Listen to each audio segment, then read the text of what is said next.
La Genèse, chapitre 50. Joseph se jeta sur le visage de son père, pleura sur lui et le baisa. Il ordonna aux médecins à son service d'embaumer son père, et les médecins embaumèrent Israël. 40 jours s'écoulèrent ainsi et furent employés à l'embaumer, et les Égyptiens le pleurèrent 70 jours. Quand les jours du deuil furent passés, Joseph s'adressa aux gens de la maison de Pharaon et leur dit : « Si j'ai trouvé grâce à vos yeux, rapportez, je vous prie, à Pharaon ce que je vous dis. Mon père m'a fait jurer en disant : Voici, je vais mourir. Tu m'enterreras dans le sépulcre que je me suis acheté au pays de Canaan. Je voudrais donc y monter pour enterrer mon père, et je reviendrai. » Pharaon répondit : « Monte et enterre ton père comme il te l'a fait jurer. » Joseph monta pour enterrer son père. Avec lui montèrent tous les serviteurs de Pharaon, anciens de sa maison, tous les anciens du pays d'Égypte, toute la maison de Joseph, ses frères et la maison de son père.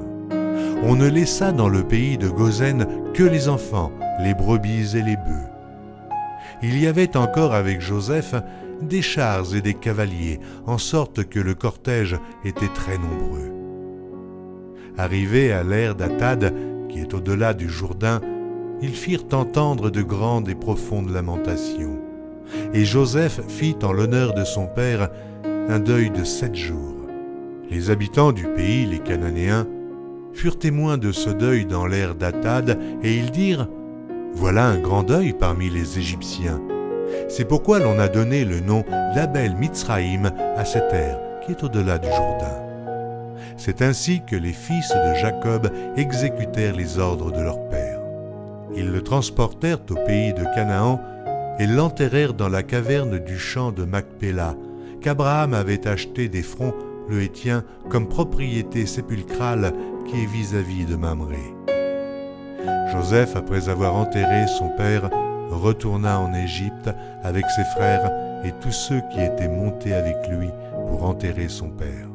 Quand les frères de Joseph virent que leur père était mort, ils dirent : « Si Joseph nous prenait en haine et nous rendait tout le mal que nous lui avons fait. » Et ils firent dire à Joseph : « Ton père a donné cet ordre avant de mourir.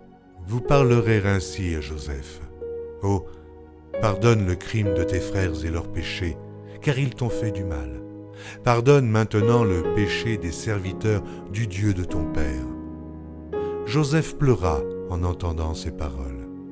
Ses frères vinrent eux-mêmes se prosterner devant lui et ils dirent : « Nous sommes tes serviteurs. » Joseph leur dit : « Soyez sans crainte, car suis-je à la place de Dieu ?